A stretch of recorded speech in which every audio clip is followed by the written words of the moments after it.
Hola, ¿qué tal? Ya estamos en directo aquí para nuestra quedada número 1 para el curso online Anatomía aplicada al yoga. Entonces voy haciendo un poco de tiempo esperando a que os vayáis conectando. Hoy vamos a comentar la lección número 1 a la que todos ya tenéis acceso dentro de nuestra plataforma online. Os quiero hablar un poco de la plataforma que tenemos para ubicarnos un poquito. Es una plataforma externa, una plataforma donde yo he subido todo mi material y a la que vosotros también os tenéis que apuntar. Y entonces, algunos habréis visto que es una plataforma donde el idioma principal es el inglés, pero luego el contenido que subo yo obviamente es en castellano. Entonces, sé que para algunos la parte del inglés es un poco inconveniente, y por eso os pido disculpas, pero es la plataforma más versátil que he encontrado y que me permite manteneros todos ahí de forma ilimitada. Entonces, bueno, un poco esto. Y veo que ya se van conectando algunas personas. Si me podéis decir quiénes sois y de dónde os estáis conectando. Porque yo en mi pantalla de momento solo veo el número de personas que están presentes, pero no veo los nombres de nadie. Así que si me lo vais comentando, por mí genial. Y voy a esperar un poquito para poder leer los comentarios. Normalmente tarda un poquito entre que vosotros escribís y que yo lo pueda leer.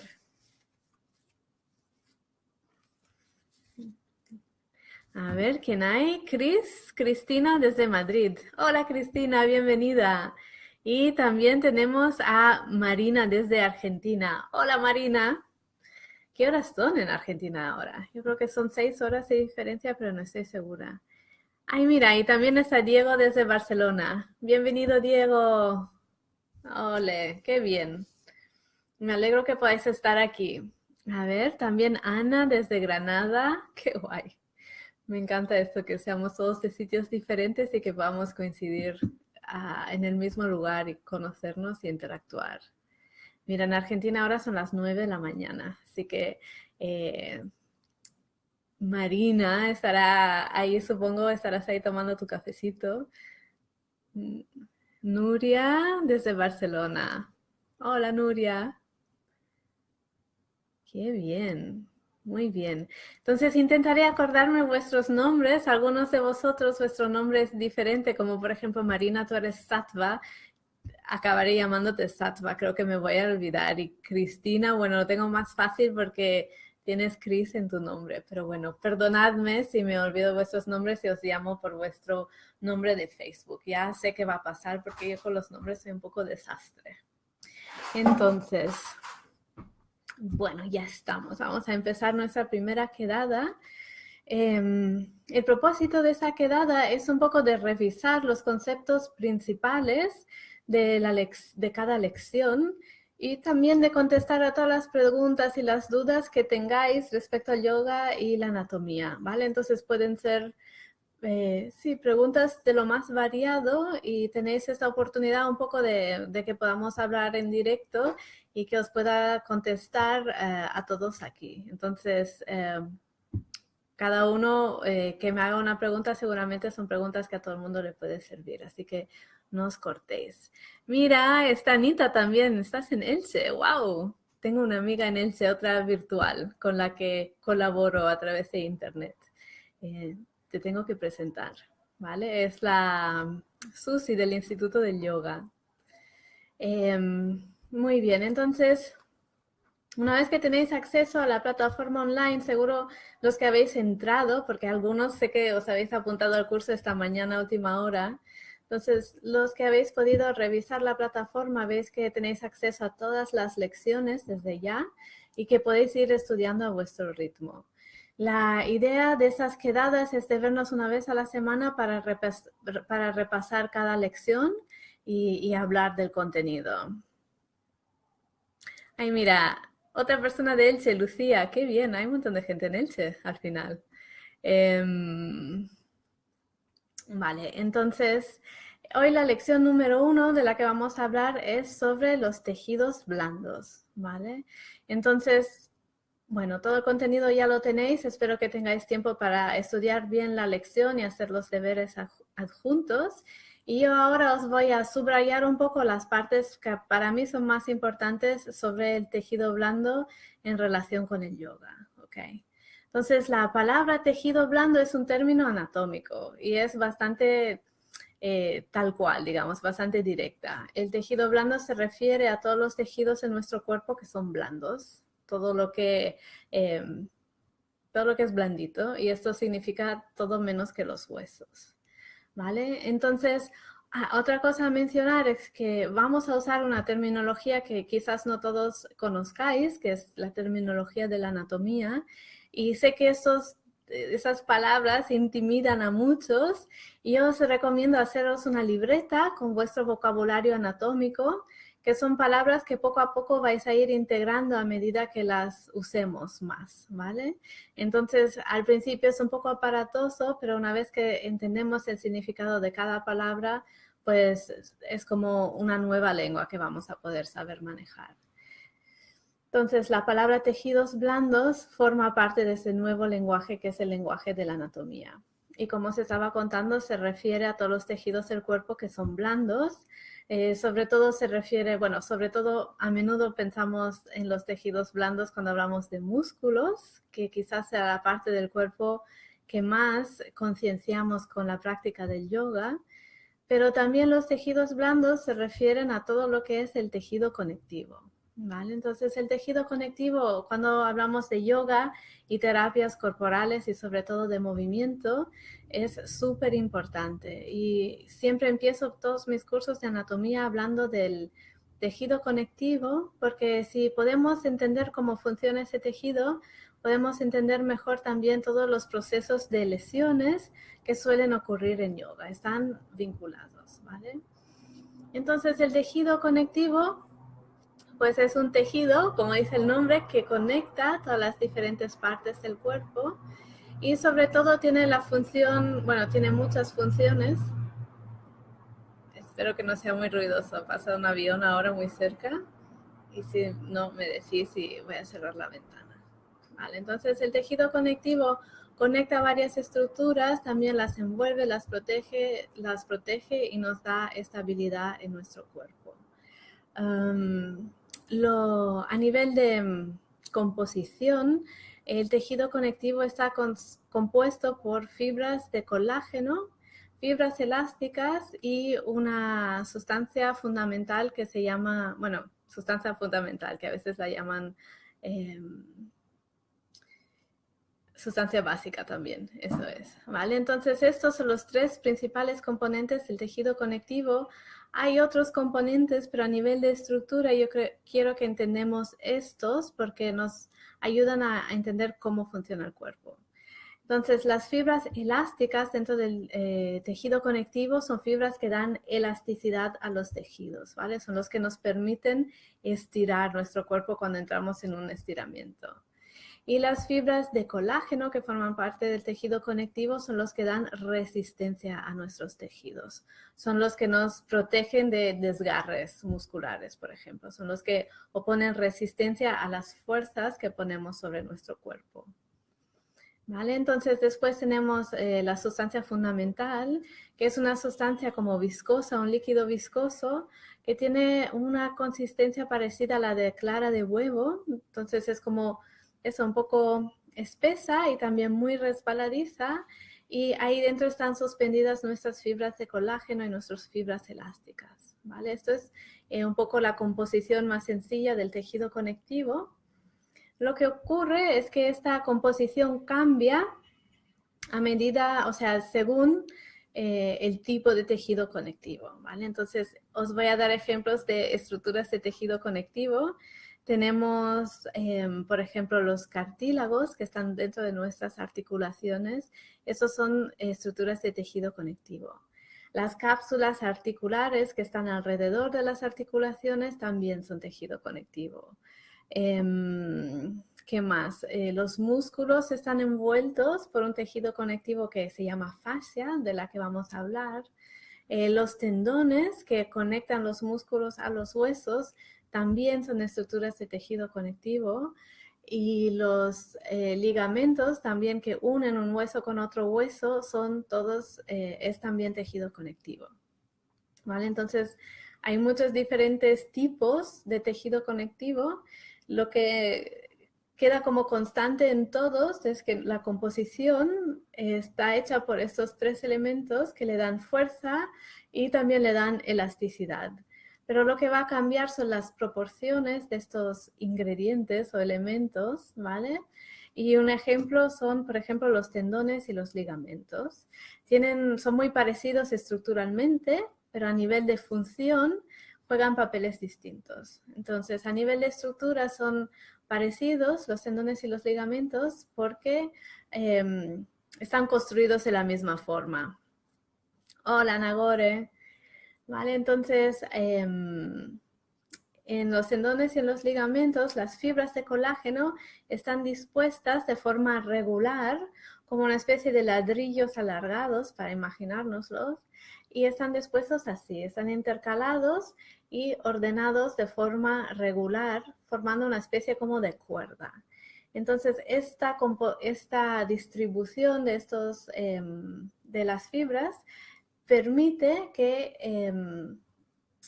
haya mucha resistencia a las tracciones axiales, es decir, a las tracciones en un mismo sentido. Cuando estiramos de un músculo, de un ligamento, es muy fuerte porque puede resistir a tracciones en ese sentido, ¿vale? Entonces, tanto tendones como ligamentos estructuralmente están construidos así, tienen un montón de fibras de colágeno, muy pocas fibras elásticas y muy poca sustancia fundamental para venir a crear como una cuerda.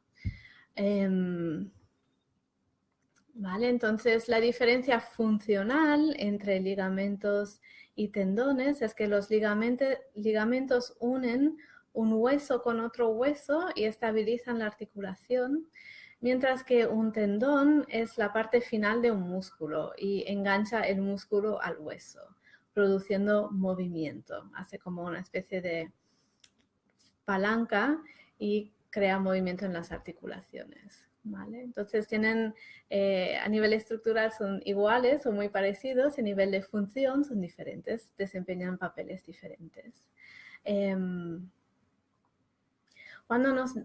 Entrando así directamente como en tema de lesiones, cuando nos lesionamos un ligamento, lo que ocurre es que estas fibras las sobreestiramos.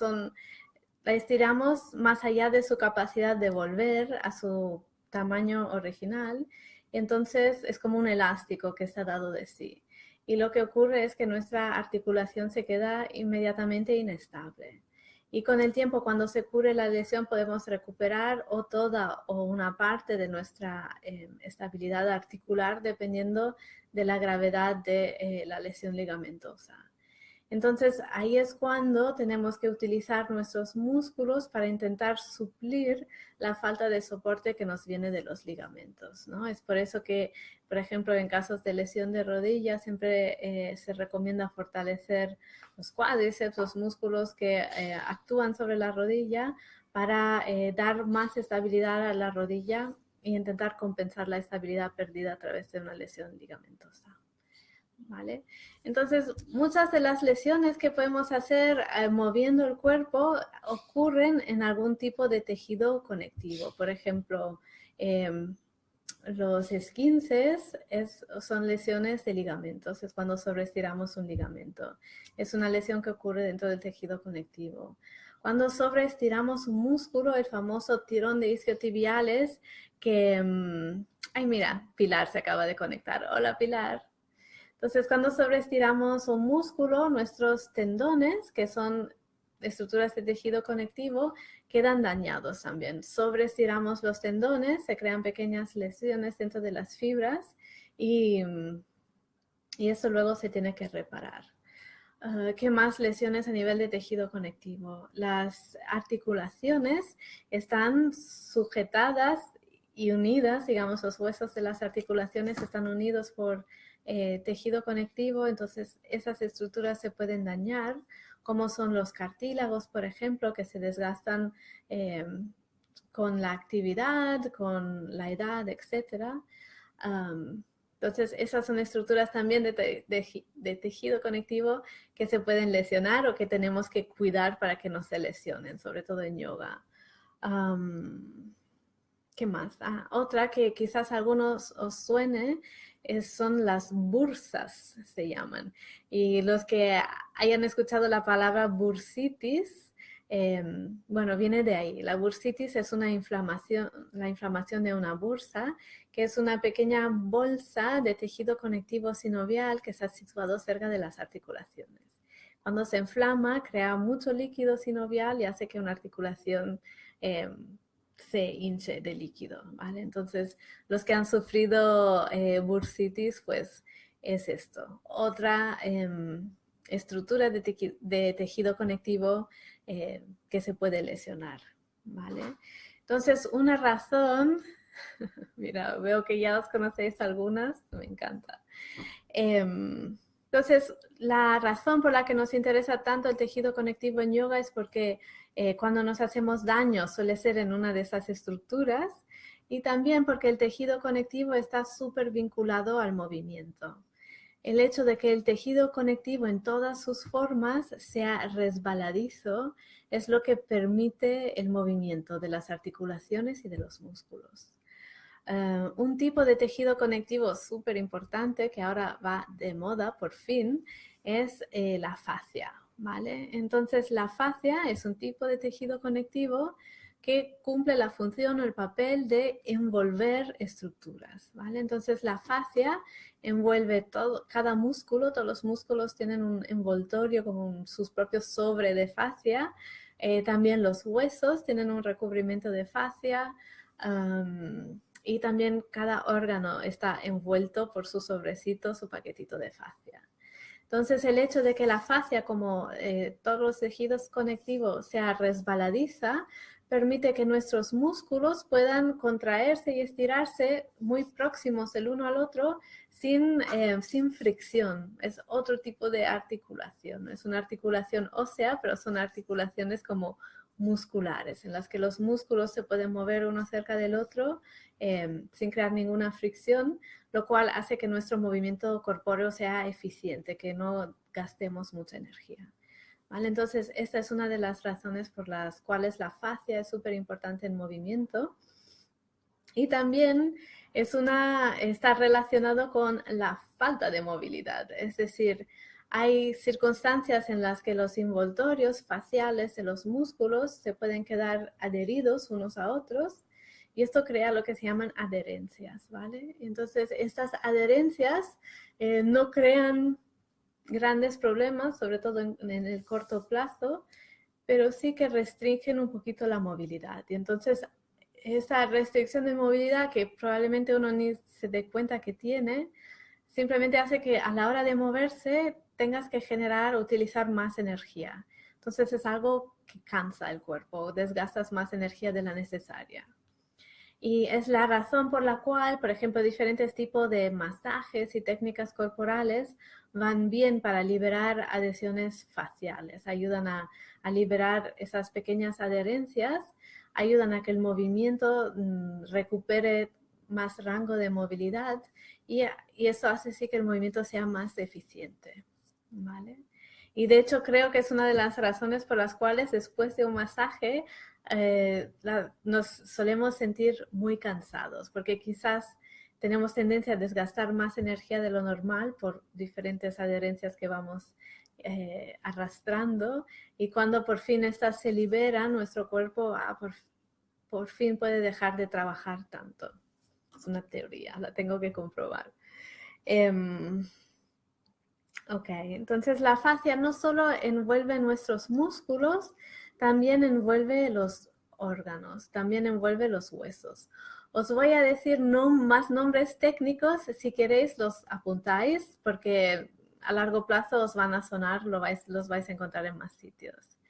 Entonces, la fascia que envuelve los músculos, el nombre técnico es epimisio, ¿vale? Entonces el significado, la raíz de la palabra siempre suelen venir del griego. Epi quiere decir encima de, misio es el músculo. Entonces epimisio es el envoltorio encima del músculo, la fascia que recubre el músculo. El periósteo es la fascia que envuelve los huesos. Peri, alrededor de, ósteo, hueso. Entonces la fascia que recubre el hueso se llama periósteo. ¿Vale? Entonces, un ejemplo, los tendones de los músculos conectan lo que es el epimisio, la fascia que envuelve el músculo, con el periósteo. Y efectivamente esas estructuras son continuas, no son separadas, son conexiones faciales continuas, ¿no? Y es por eso que a veces movimientos o tensiones en una parte de nuestro cuerpo pueden repercutir en otro lugar totalmente distante. Es porque realmente la fascia es algo continuo, no está separado. ¿Qué más cosas? Por último tenemos la fascia visceral y esta fascia es la que envuelve todos los órganos.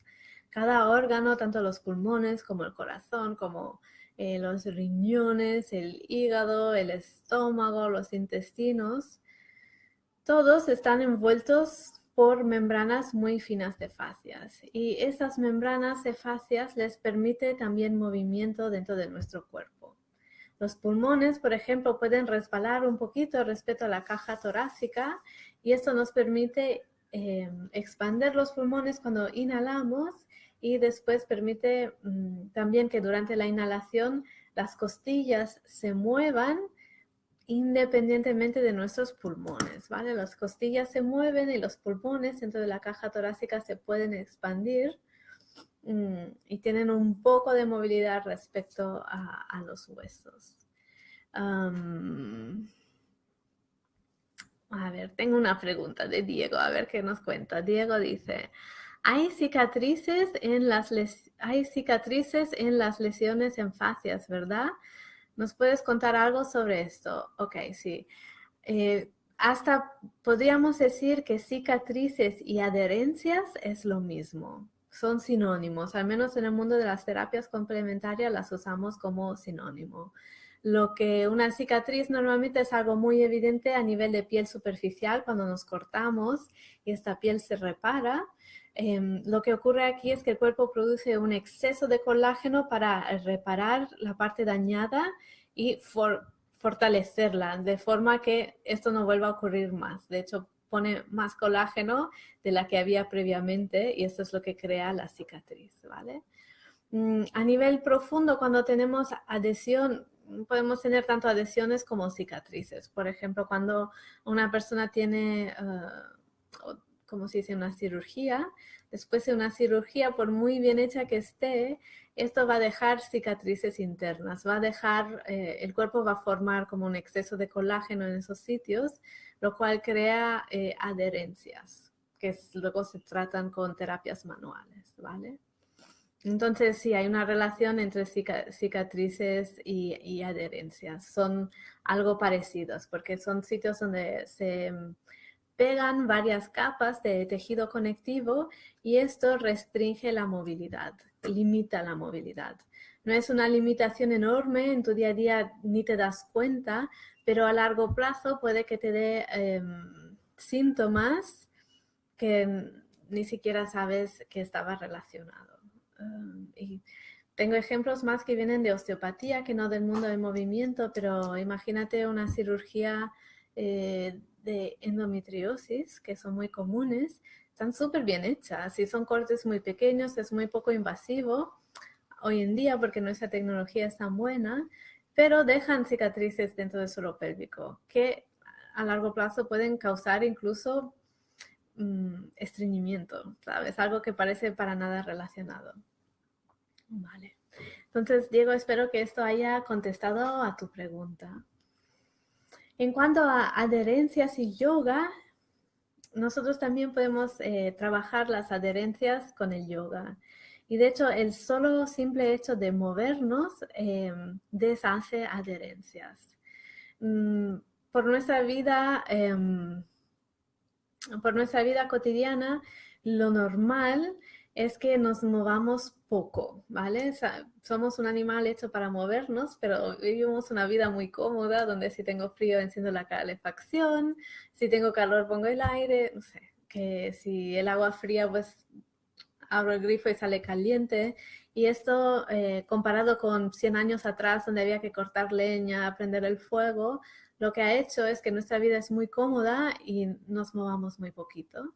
Entonces, el hecho de movernos poco crea también adherencias. De hecho, la falta de movilidad hace que nuestro tejido conectivo, por un lado, se reseque y por otro lado, facilita las adherencias porque no nos movemos. Entonces, movimientos tan sencillos como Ardha Hastasana en yoga, el hecho de elevar los brazos por encima de la cabeza, es un movimiento que hacemos muy poco en nuestro día a día y crea movimientos nuevos que ayuda a deshacer las adherencias de estar todo el día así sentaditos, por ejemplo, ¿vale? Entonces, cuanto más variados los movimientos que hagamos en yoga, más contribuyen a que nuestras fascias sigan manteniéndose hidratadas, flexibles y nos aportan movimiento al cuerpo.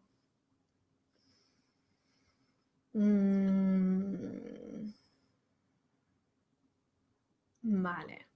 Entonces, sobre este tema os quería mencionar un par de cosas. Ya tenéis dentro de la primera lección varios ejercicios para palpar diferentes capas de fascia, la superficial, la capa profunda, etcétera. Pero también os quería dar más ideas sobre cómo trabajar las fascias porque es algo que a todos nos interesa. Entonces, vamos a empezar por aquí. Encontré un libro, otro libro que me acabo de comprar, que es masaje de las fascias. Y entonces, en ese libro habla de diferentes ejercicios que podemos hacer con pelotas, tipo pelotas de tenis o unas pelotas más blandas, para trabajar y deshacer adhesiones en nuestras fascias. Os muestro las imágenes para que os hagáis una idea. Creo que todos en algún momento hemos hecho ejercicios de ese tipo y quizás cada uno de nosotros tengamos nuestro repertorio de ejercicios que se pueden hacer con la pelota. Entonces, tanto ejercicios con pelotas de tenis como ejercicios como con el foam roller, el rollo ese de foam, no sé cómo se llama en castellano, van bien para movilizar nuestras fascias. Y es una manera de que podamos darnos nosotros un automasaje en estas partes del cuerpo que sentamos que son más rígidas, donde los tejidos no se mueven tan bien. Entonces, bueno, ya os contaré qué tal es el libro. De momento he leído la introducción y está súper bien. Además que habla de los nuevos descubrimientos científicos sobre las fascias, como por ejemplo el hecho que la fascia está llena de terminaciones nerviosas sensoriales. Entonces, eso significa que al trabajar las fascias adquirimos más propiocepción, más percepción de nuestro cuerpo en el espacio. Entonces, hacer masajes de las fascias con pelotas o simplemente prestando atención a nuestro cuerpo cuando practicamos yoga, eso nos ayuda a adquirir más percepción corporal. Incluso meditaciones sobre las fascias, como las que están en la lección número 1 del curso, van bien para tomar más sensibilidad en nuestro cuerpo y eso nos hace que nuestro cuerpo tengamos más conciencia corporal, que es algo que muchos no tienen al principio de una práctica del yoga. Solo pensamos en el cuerpo como músculos y huesos y queremos hacer más fuerza para ser más fuertes o para quemar calorías, cuando en realidad el yoga nos brinda toda otra serie de posibilidades y una de ellas es adquirir una conciencia corporal exquisita. Ok, entonces esto, una manera de masajear las fascias por uno mismo y deshacer adhesiones es hacer diferentes ejercicios en el suelo con pelotas de tenis o otras más blandas. Y también otro ejercicio que realmente se usa en masaje, que quizás los que tengáis compañeros de piso o parejas podéis probar, es una técnica de masaje que en inglés se llama skin rolling, rodear la piel, creo que se traduciría. Viene de la medicina china y es muy sencillo. Es coger, por ejemplo, imagínate que estás mirando la espalda de una persona y es coger la piel, separarla del cuerpo y girar, rodar la piel para asegurarnos de que esta piel se mueve respecto a los músculos que están debajo. Muchas veces las adherencias impiden que la piel se pueda despegar con facilidad de la musculatura y de hecho puede ser incluso doloroso y no hay que forzar ni ser agresivos ni crear daño, ¿no? Simplemente intentar movilizar la piel para deshacer adherencias y esto incluso puede ayudar a desbloquear vértebras enganchadas. Es muy potente. Aparte de eso, es algo que mejora la circulación, es algo que de nuevo te da más propiocepción de tu cuerpo, relaja un montón el sistema nervioso y es un ejercicio que si os apetece, si sois de masajes y de tocar, lo podéis probar con alguien o enseñar a alguien a que los haga vosotros porque va súper bien. ¿Qué más cositas os quería comentar? Bueno, en la lección habéis visto que la fascia también tiene varias capas. Hay una fascia que es más superficial, que es justo forma parte de la piel realmente. Y después hay fascias profundas, que son son capas de membranas más finas que envuelven huesos, músculos, órganos, etc.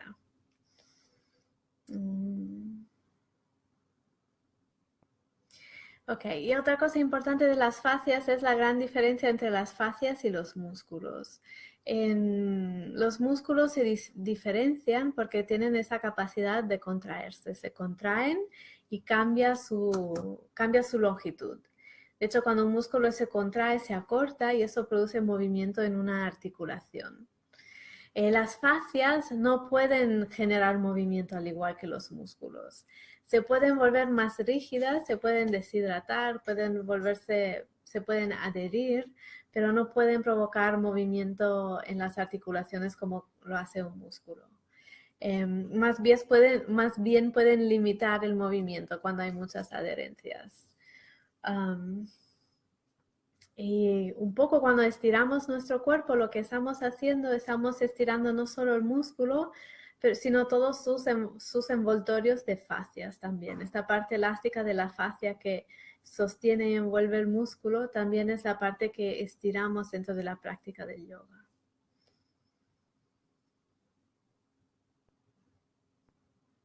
Bien, entonces si tenéis preguntas sobre el tema fascias, los que habéis podido revisar la lección número 1, si me queréis comentar cualquier pregunta, ahora es buen momento. Yo tengo la pregunta que me envió ya por correo Patricia, que empezó con muchas ganas de estudiar y os ha adelantado a todos, creo. Empezó antes también. Entonces, Patricia me envió varias preguntas sobre la lección número 1 que ahora voy a contestar. Entonces, la fascia más externa, que es la fascia superficial, es la que puede ser más o menos grasa. Quieres saber, es lo que vemos en el exterior a través de la piel, por ejemplo, esta piel de naranja o, ¿cómo se llama? Celulitis. Vale, entonces, la fascia superficial es un tipo de fascia que se llama, es un tipo de tejido conectivo que se llama areolar laxo. Y este tipo de tejido conectivo tiene muchas tejido graso añadido o pegado. O sea, es un tipo de tejido conectivo al que está pegado el tejido adiposo, ¿vale?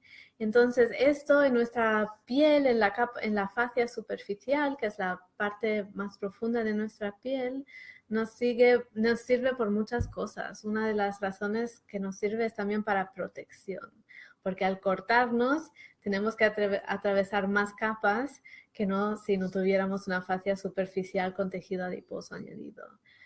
Nos sirve también ese tejido adiposo de termorregulador, nos ayuda a mantener la temperatura corporal.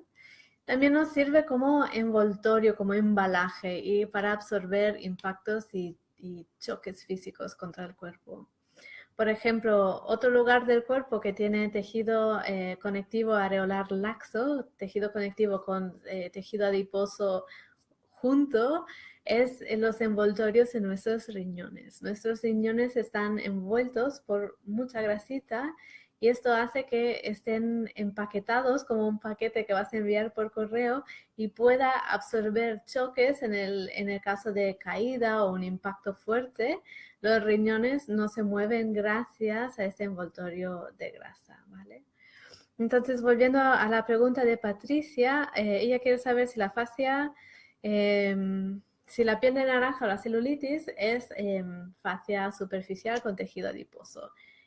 Cierto, cierto. Es justo, está debajo de la piel y es esa acumulación de tejido adiposo que tiene esta forma de piel de naranja que se dice. He leído en algún sitio que debido a la relación entre el tejido adiposo y el tejido conectivo, se puede mejorar el aspecto de celulitis gracias a ejercicios faciales como los que recomendaba antes, tanto con pelotas de tenis o con foam rollers. El simple hecho como de planchar y masajear las fascias ayuda a disminuir la apariencia de celulitis. Eso no lo he probado para saber si es verdad, no sé, no es un tema que personalmente me preocupa mucho, pero me pareció interesante desde el punto de vista anatómico. A ver, ¿qué más? Las adherencias de la fascia se dan solo en la fascia superficial. Vale, las adherencias pueden tomar lugar en todas partes de las fascias. Pueden ser entre la fascia superficial y la fascia profunda, que es lo que trabajaríamos con el ejercicio que os contaba de skin rolling, cuando intentamos despegar la piel de los músculos que están debajo. Esto es para crear movilidad y deshacer adherencias entre la fascia superficial y la profunda, que es la que envuelve los músculos. Pero las adherencias se pueden dar también entre grupo de músculos y también se pueden dar entre los diferentes órganos, ¿vale? Entonces hay muchos tipos de adherencias que se pueden crear en el cuerpo. Sí, entonces se tratan de manera diferente. Por ejemplo, las adherencias entre órganos se tratan con osteopatía. Las adherencias entre los músculos lo podemos tratar con yoga, podemos tratarlo con masajes o tipos de tratamientos especializados con fascias. ¿Qué más? Patricia, también preguntas cómo podemos trabajar esas adherencias nosotros mismos. Mira, lo que he contestado antes, pues los ejercicios con el foam roller, con las pelotas de tenis, y para ello recomiendo ese libro. La semana pasada os contaré más, pero buscando incluso en YouTube hay muchos ejercicios para que se pueda hacer de yoga con pelotas. El enfoque de ese libro también es de una profesora de Yin Yoga. Entonces, eso es otro tipo de yoga que se enfoca en las fascias. Entonces, maneras en nosotros mismos de trabajar adherencias es hacer ejercicio, porque simplemente el hecho de moverse deshace adherencias. Y después, si tenemos cuestiones en nuestro cuerpo un poco más complicadas que queremos resolver, o si nos notamos tensos o notamos falta de movilidad en algún lugar, podemos hacer automasajes o podemos probar con la práctica del Yin Yoga, que también está muy enfocado en estirar grandes grupos de fascias, grandes cadenas miofaciales. ¿Qué más? Y también me pregunta Patricia, ¿qué posturas de yoga nos ayudan a quitar las adherencias o tenemos que acudir a que nos las quiten? ¿Vale? Entonces sí y sí es mi respuesta. Sí podemos hacer yoga para deshacernos de adherencias y sí también nos va muy bien ir a ver a algún terapeuta manual de vez en cuando para que manualmente nos ayude a deshacernos de nuestras adherencias. Una cosa no quita la otra, ¿sabes? Hacer una práctica de yoga enfocada en soltar las fascias, genial, pero eso no te quita no quiere decir que no te vaya bien ir a ver a algún terapeuta manual. Va muy bien ir a recibir masajes o sesiones de rolfing o de osteopatía, de lo que sea, la verdad. Entonces, hacerlo todo creo que es beneficioso para el cuerpo.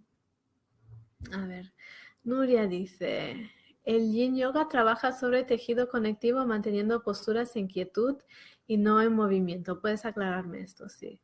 Vale, entonces esto... vale, entonces he terminado con las preguntas de Patricia.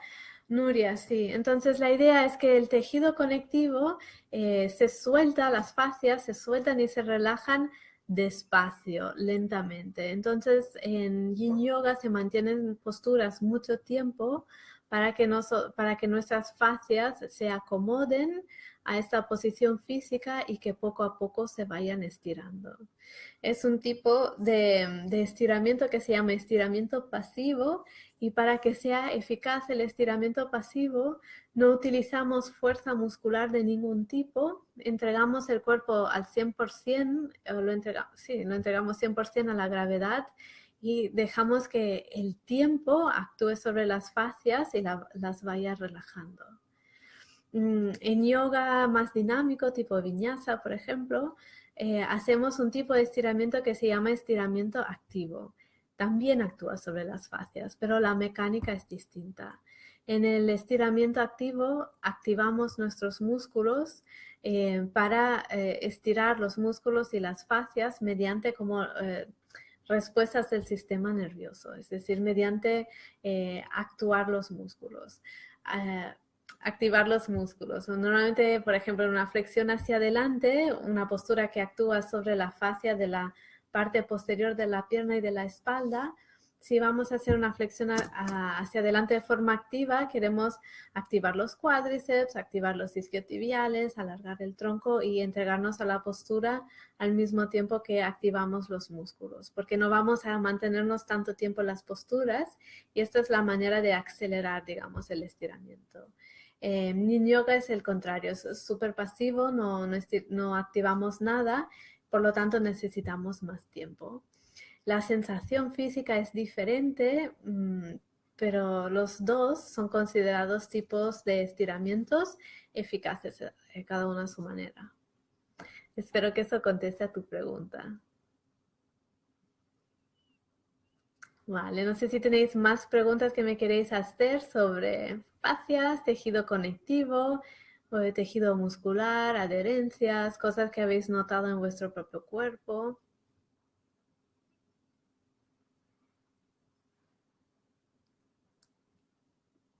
Hay momentos, por ejemplo, cuando hacemos una práctica que es dinámica y muy repetitiva, en la que podemos crear nuevas adherencias. Dicen que los movimientos repetitivos pueden crear adherencias. Esto, la razón por la cual dicen esto es que el cuerpo es súper inteligente y responde a todos los estímulos que le damos. Entonces el tejido conectivo es vivo, obviamente, y responde a los movimientos del cuerpo. Os he contado que dentro del tejido conectivo hay fibras de colágeno y fibras elásticas. También dentro del tejido conectivo tenemos células que crean las fibras elásticas y las fibras de colágeno. Entonces, cuando el cuerpo nota que hay cierta tensión sobre una parte del cuerpo, si el cuerpo nota que hay una parte del cuerpo que está sobre solicitada, que está muy en tensión o en compresión, entonces las fibras que producen colágeno producen más colágeno, empiezan a soltar más fibras de colágeno para que esta parte del cuerpo pueda sentirse más fuerte y más reforzada. Entonces, si hacemos ciertos movimientos que son repetitivos, todo el rato, o sea, a menudo, eso va a crear posiblemente adherencias dentro del cuerpo y por lo tanto se pueden deshacer esas adherencias o modificando el tipo de movimiento que hacemos o haciendo una práctica más pasiva, más estilo Yin Yoga, por ejemplo, o yendo a un terapeuta manual directamente. Pero sí, eso es algo muy interesante del tejido conectivo que responde a lo que hagamos con nuestro cuerpo. Por eso es importante mantenerlo móvil, porque cuando mantenemos el cuerpo estático, pues el cuerpo nota presión donde, pues en la espalda baja, en los sitios que nos suelen molestar. Suelta ahí más fibras de colágeno, entonces esta parte se crean adherencias, se vuelven más rígidas. con la intención de crear más estabilidad, pero a largo plazo nos resta movilidad. Por eso queremos ir moviendo el cuerpo. Y da igual el tipo de práctica que hagas, tanto si es una práctica dinámica como una práctica más estática como Hatha. En yoga siempre siempre estamos en posturas que alargan los grupos musculares. La razón por eso, o sea, eso funciona porque hacemos movimientos que son en cadena cerrada, es decir, como con más de un apoyo, normalmente pies y manos, etc.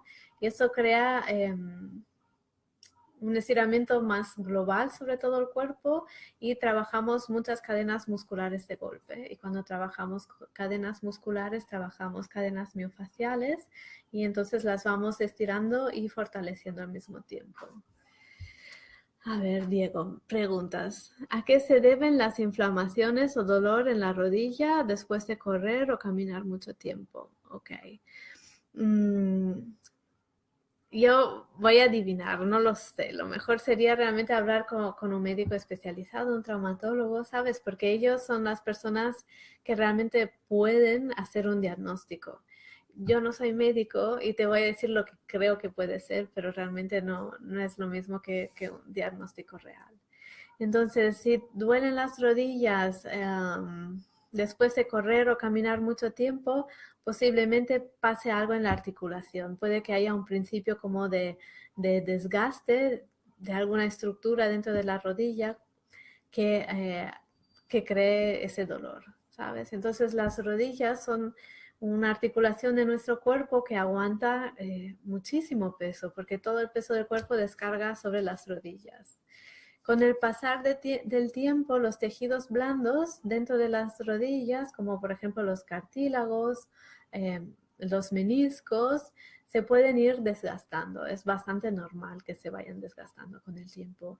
Sobre todo se desgastan más rápido con movimiento, que obviamente no lo vamos a evitar, y también se desgasta más rápido con mucha compresión. Entonces, correr es un impacto fuerte en las rodillas que hace que se desgasten antes, porque esta parte del cuerpo que está hecha para amortiguar recibe impactos constantes y con el tiempo se desgasta.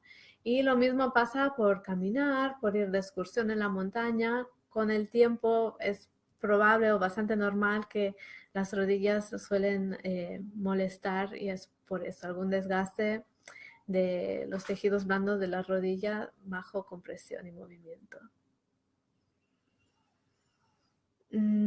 ¿Qué más? Sattva Yoga, a ver si me acuerdo, que creo que eras Marina, pero no estoy segura ahora.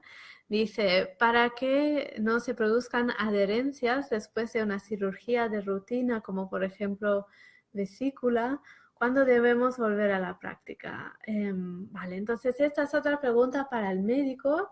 El médico cirujano es el que te puede indicar cuándo puedes volver a la práctica. Desde luego tienes que hacerle caso, no quieres hacerte daño, ¿no? Es importante de cualquier lesión o cirugía recuperarse lo mejor posible. Y después, cuando él te dé permiso de volver a la práctica, volver. Y según cómo te sientes, ¿sabes? No forzar. Si te sientes aún cansada o que el cuerpo no responde como antes, me imagino, porque no he tenido esa cirugía, pues respetar las sensaciones del cuerpo y no tener prisa de llegar a ningún sitio. Otra cosa que puede ir muy bien para ese tipo de cirugías a los órganos internos que pueden crear adherencias, una cosa que va muy bien son las intervenciones de osteopatía visceral. Entonces es una rama de la osteopatía que trata adherencia de los órganos, lo trata de manera súper suave, no es nada invasivo y es increíblemente eficaz. Entonces esto es algo que cuando te estés más recuperada, puedes buscar un osteópata especializado en manipulaciones viscerales para ver si te puede ayudar un poco a recuperar la movilidad normal de los órganos. A ver si hay más preguntitas por aquí. Nos quedan 10 minutos de tiempo que podemos aprovechar si tenéis preguntas.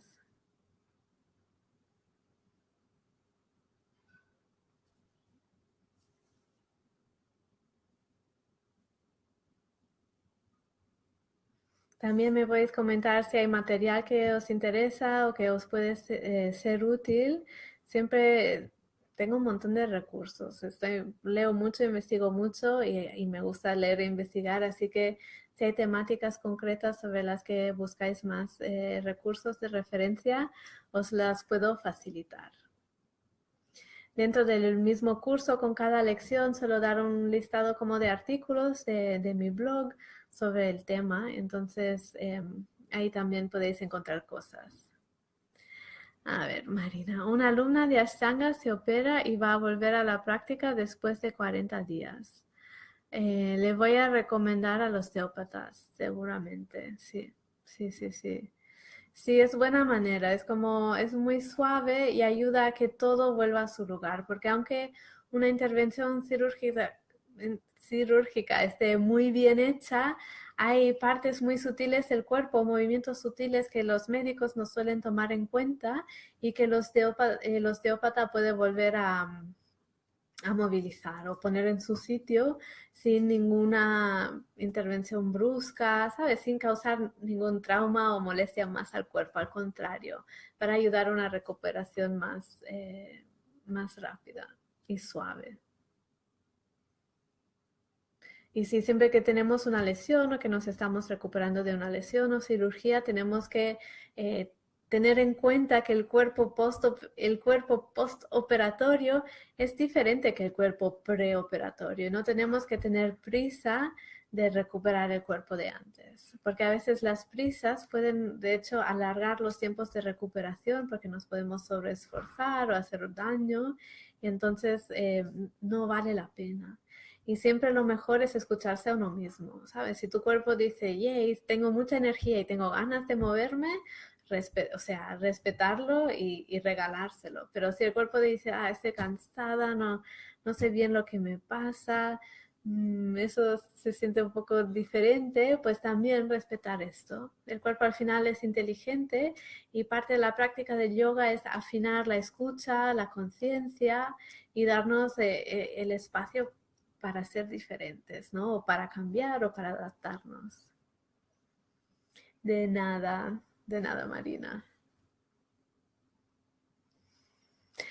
Más libros. No sé, creo que muchos me veis en Facebook, en Instagram, que el otro día publiqué una foto de ese libro, otro libro que me acabo de comprar. En breve tendré que hacer otro artículo reseña. Este libro se llama Anatomía Holística.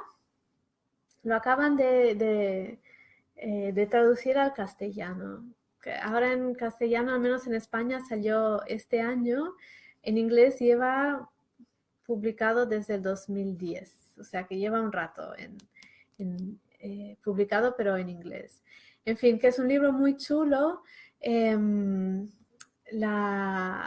habla tanto de la anatomía del sistema músculo-esquelético, más bien toca un poco todos los sistemas del cuerpo, como se puede ver con las imágenes. Toca el sistema, por ejemplo, el sistema digestivo, el sistema endocrino, etcétera, respiratorio, linfático, circulatorio. Habla de todos los sistemas, pero habla de esos sistemas de forma que se pueden entender. Tiene un lenguaje muy ameno, como si estuvieras leyendo un blog o un artículo en internet, y te da una visión global de cada uno de estos sistemas. Así que a mí me gusta, porque a veces, sí, según qué cosa nos interesa, podemos encontrar información que va demasiado al detalle y perder la visión de conjunto. Entonces, este libro trata todo un poco en conjunto y también toda la parte sobre, obviamente, la fascia, el tejido conectivo, los huesos y los músculos. Es interesante, pero solo es una primera parte del libro y el resto es mayoritariamente texto. Ay, mira. Justo he abierto en la página de las fascias. Entonces aquí nos ilustra la diferencia entre el tejido adiposo y la fascia, el tejido conectivo areolar laxo, por ejemplo. Es interesante y lo explica muy bien. Así que si tenéis ganas de leeros un libro nuevo, os lo recomiendo también. A ver, Nita, ¿tienes una pregunta? Dices, tengo una laxación del peroné y es algo que realmente ningún osteópata ha resuelto. ¿Cómo mejorar la situación ya que el peroné se sale del sitio en ciertas asanas? Algunas ideas. Wow, ok. Una luxación del peroné, me imagino.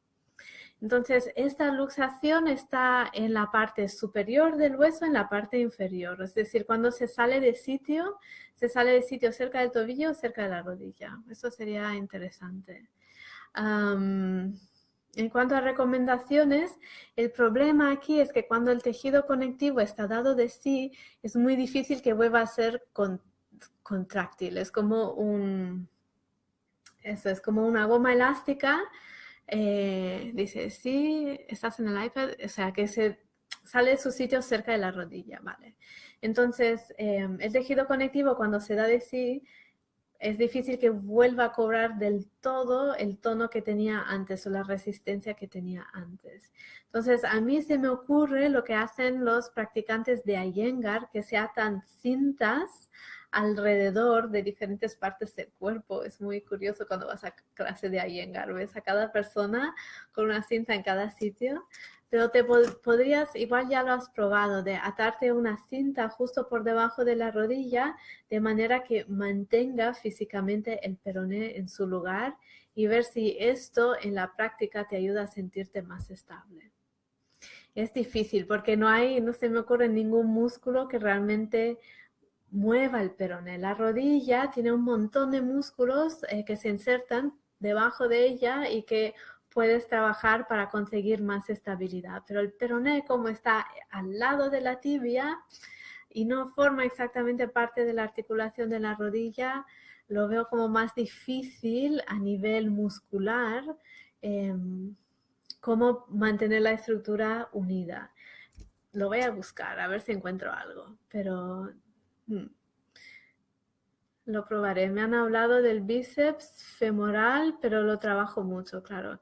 Ya es solo un músculo y una inserción. Y además que el bíceps femoral es un músculo largo que va desde... no me acuerdo si el punto de origen es en el fémur, en fin, pero que va desde el fémur hasta abajo de la rodilla, pero no, digamos, te va a mantener el peroné para arriba, suspender para arriba, pero no está asegurado que te lo abrace hacia el centro. Tú necesitas un músculo que abrace el peroné hacia la tibia, que es lo que hace la membrana interósea, la que te has lesionado.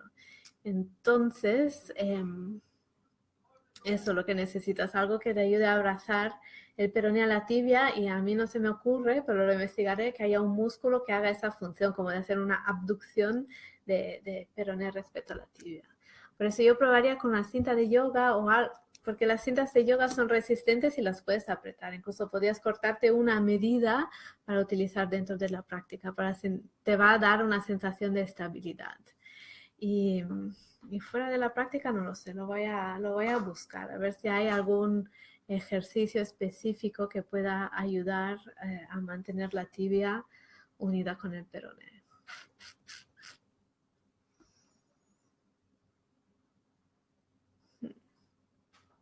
Vale. Bueno, pues ya estamos llegando al final de nuestra quedada. Os voy a dar unos momentos más por si tenéis alguna pregunta en concreto o otra pregunta más sobre el tema. Y después deciros también que estoy muy contenta que hayamos empezado con las quedadas por fin. Tenía muchas ganas de empezar y no sé, igual que vosotros, a mí me encanta estudiar siempre. Entonces me gusta acompañar también los procesos de estudio y de aprendizaje. Y siempre estoy a vuestra disposición para lo que sea, para ayudaros en vuestro estudio, para ayudaros a aprender más. Sí, lo que necesitéis de mi parte, no dudéis en preguntármelo. Dice Nita, te lo agradecería millones, seguiré probando mientras tanto. Vale, sí, para la semana que viene ya te digo algo, ya lo habré investigado. Muy bien, pues nada, por favor estudiar mucho, no, o sea, sí, me sabe mal poneros presión, pero realmente Si podéis, lo más importante es que podáis revisar las lecciones, mirar los apuntes e intentar integrar esos contenidos en vuestras prácticas diarias. En cada lección siempre intento dar ejercicios para que podáis poner esas cosas en el contexto de vuestro cuerpo y para que no solo se quede como una teoría, ¿vale? Así que a estudiar y nos vemos dentro de una semana. Y nada, que tengáis un buen resto del día. Hasta luego. Chao, chao.